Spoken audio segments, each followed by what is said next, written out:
I am Bridget Lake, president of the Oviedo Winter Springs Regional Chamber of Commerce, and we are here with Representative Scott Plakon. He is running for re-election of House of Representatives District 29, serving all of Florida. Our premier virtual Eastside Regional Hob Nob is presented by Lucas Land Group, an Oviedo-based family-run business with interest throughout Central Florida. Our sponsors, Duke Energy and UCF, our radio sponsor, News 96.5 WDBO, and our website sponsor, Palm Tree Tech Center. Now, before we get into our discussion, let's watch a few messages from our sponsors, Duke Energy and UCF. When does the future begin? At Duke Energy, we say now. That's why we're investing in tomorrow's stronger, smarter energy future, today. Like a resilient power grid that can withstand storms not yet on the radar. Meters that show your energy use so you can adjust and save before your bill arrives. And a smarter grid ready for tomorrow's clean energy breakthroughs. We're Duke Energy, and we're building your smarter energy future today.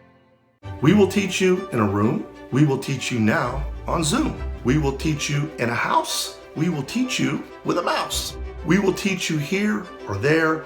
We will teach you because we care, and we do care about you. And you have a world ahead of you of great things, and we will get through this part, and that is to get you to graduation. And remember, Knights will always charge on.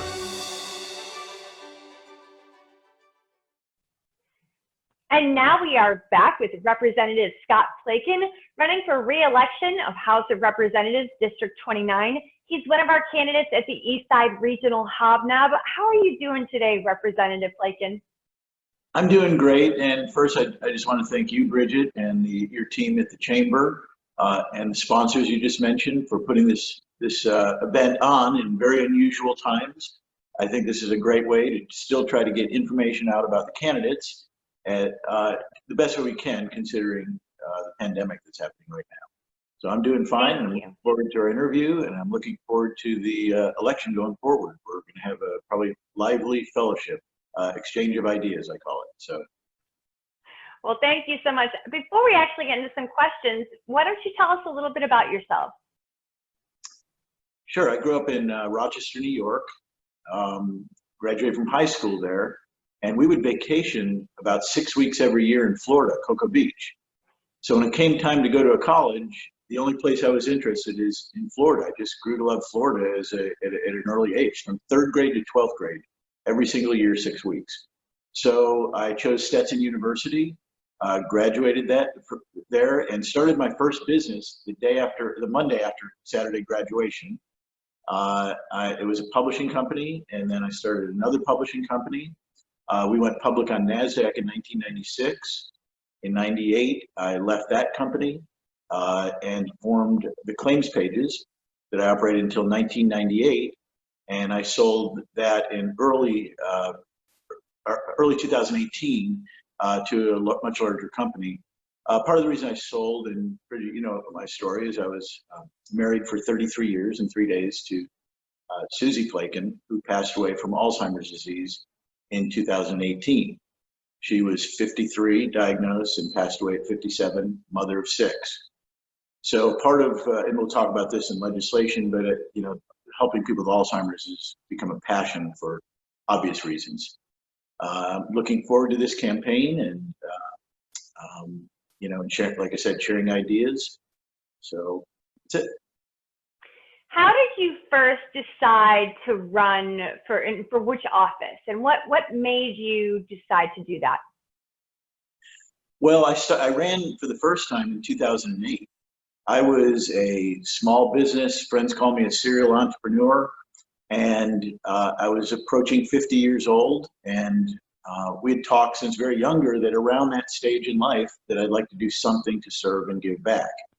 And I found that Senator Simmons was terming out. He was Representative Simmons at that time, now Senator Simmons, and looked into it. And I came completely out of the blue, really not involved in politics, just a business guy with 6 kids in the community that had lived here, been on nonprofits.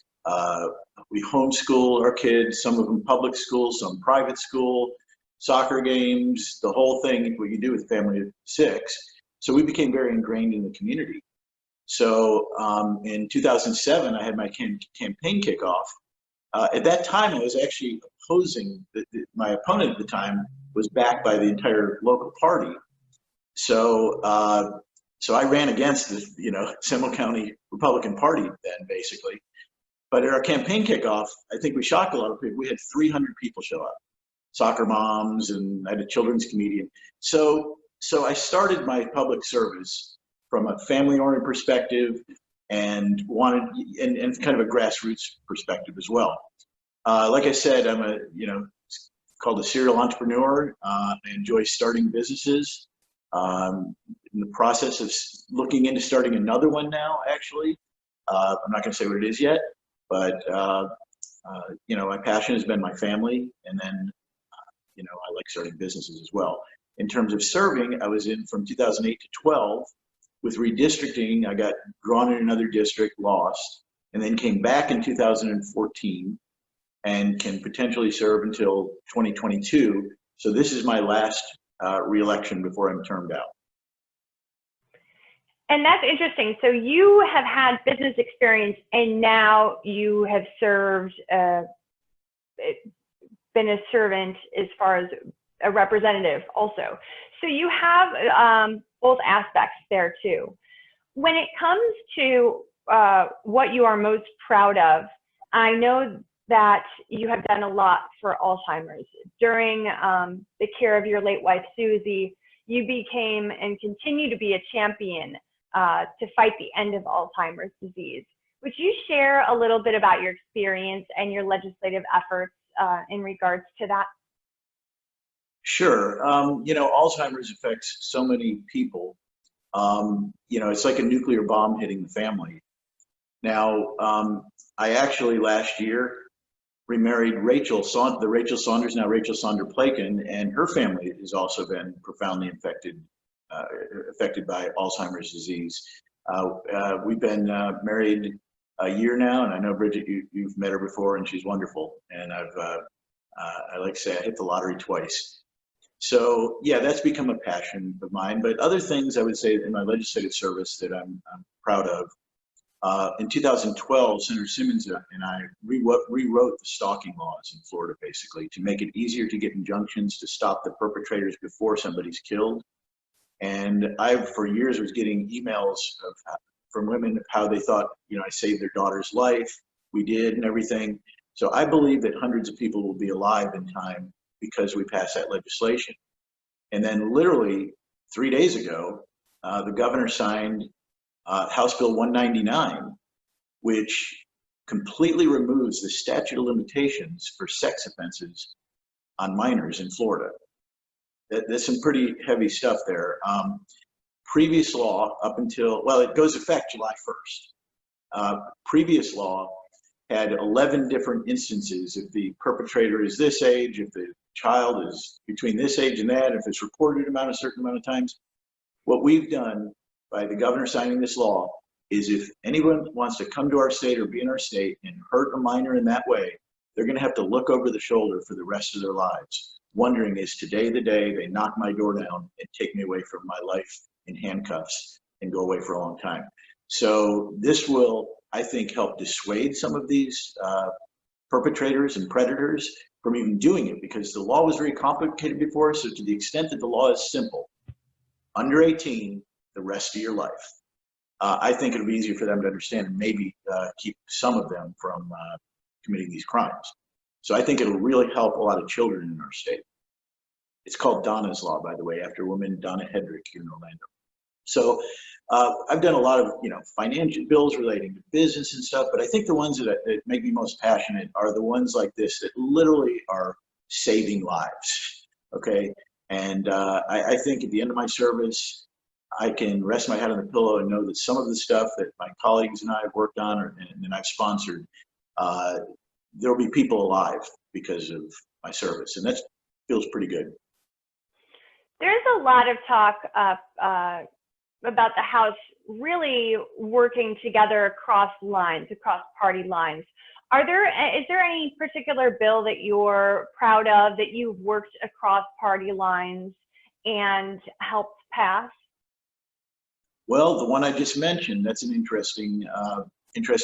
Last year, Representative Escamani filed it in the House and couldn't quite move it through. And I'm sure many viewers know her. She's no conservative, and I would be considered a conservative. So I picked up that bill this year. But what I did is a woman named Carol Wick came to me with the idea, who was domestic violence CEO for many, many years. And she behind the scenes put a lot of this together. So I called Representative Tracy Davis in Jacksonville. So I'm a Republican. She's an African-American Democrat.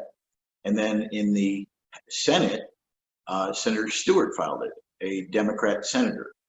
So this was a true bipartisan effort. We had co-sponsors of both parties. I believe it was unanimous in every single committee and on the House and Senate floor. So that was that's why I said of a proud achievement. In today's divided times, it is still possible for people of good faith of both parties, despite widely differing ideas, to come together and do things that are important. In this case, help the children of our state by changing the law so these perpetrators will have to think twice. And I want to get more on a personal note for a second. I understand that you like scuba diving, you and your wife, Rachel, and it is one of my favorite hobbies. So I have to ask, what is one of your favorite diving sites that you and Rachel like to go diving at? Well, Rachel, we're talking about getting her certified. We probably will actually after the election this year. And we just got married. We haven't had time to do anything like that yet. But in 2015, I went with my family to Marsh Harbor in Abacos in the Bahamas. And the sights and sounds are just beautiful there. We've been there years early. I had on my Facebook page a video of me chasing around a 7-foot shark. I posted a couple times during Sharknado week, and I never really thought about it if it turned around the other way, but quietly swam away, and that's a good thing. So, but the sights and sounds are beautiful there. Now, Rachel and I, after the hurricane last September, I got calls from 2 different groups of friends of mine that have airplanes and one an airline, and we were able to head up a relief operation to Marsh Harbor in the Abacos. We had quite an extent. We had hundreds of volunteers. We had 6 to 8 small planes going off every day, bringing supplies in the early stages of the hurricane because they had nothing, no water, no plumbing, no food. So we had constant flights. And then we started, I actually called Allegiant Airlines, God bless them. They donated 3 flights. We took about almost 50,000 pounds of supplies and food over the Bahamas using their Airbus 319. And last September, if you look at my Facebook page, so we had to fly into a remote airport in northern Eleuthera. And because it had an 8,000 square foot runway, but they'd never seen an airliner in there. So we get there and they don't have the ramp to get us off the plane. So there's pictures of my beautiful wife Rachel and I climbing down a ladder 25 feet from an Airbus 319. So the Bahamas is a dear place to us. So when it came the opportunity to help the people of Marsh Harbor, we were all in. That's incredible. I love that story. And I'll have to check that site out also. And now, before we wrap this up, is there anything else that you would like to share with us? Well, sure. The legislature, we're doing this interview, we're talking about running for re-election. Our Republican-led legislature has acted fiscally responsible. Now, if you look at some of these states, what their response is going to be to the coronavirus, some of them are going to have to raise taxes. Well, it just so happens both in the Great Recession 10 years ago and now, we had reserved $4 billion, which is about 10% of our general revenues, while times were good, we were putting money away, not spending like drunken sailors, like some of these states. Some of these states give drunken sailors a bad name, actually. So we have acted fiscally responsible. Our bond rating is higher than the government's. We this week announced $500 million in pay raises to teachers, which is the 5th in America. But the states ahead of us are places like New Jersey and California, where the cost of living is more expensive. So I would say for a teacher, we're probably one of the best states, I know, or one of the best few states to live in, where they can live and have enough money to, you know, pay bills and everything. So, you know, I'm doing this as part of the Hob Nob. So I want to ask the voters of District 29 to look at my record, one of fiscal responsibility, one of bipartisanship. I think I've passed probably about 28 personally sponsored bills or so in my time of service. And if you contrast that with, I have 3 opponents now. If you contrast the records, I think that people will like what they see of my fiscally responsible record versus my opponents really don't have any records to doing this. And it's one more term, and I will be one of the most senior members of the legislature in Central Florida on the Republican side, because it's a Republican-led legislature. So I'm looking forward to getting back and getting a lot done now that I'll have maximum seniority. So please vote. Thank you so much. Thank you so much. That is Representative Scott Plakon. He is running for re-election of House of Representatives District 29. He is one of our representatives and candidates at the Eastside Regional Hob Nob on June 30th. So check him out on June 30th. Our virtual Eastside Regional Hob Nob starts at 5:30. And check out esrhobnob.com for our one-on-one interviews and so much more information about our candidates. Representative Plakon, thank you so much for joining us today. Thanks, Bridget. Thank you, everyone. Have a great day.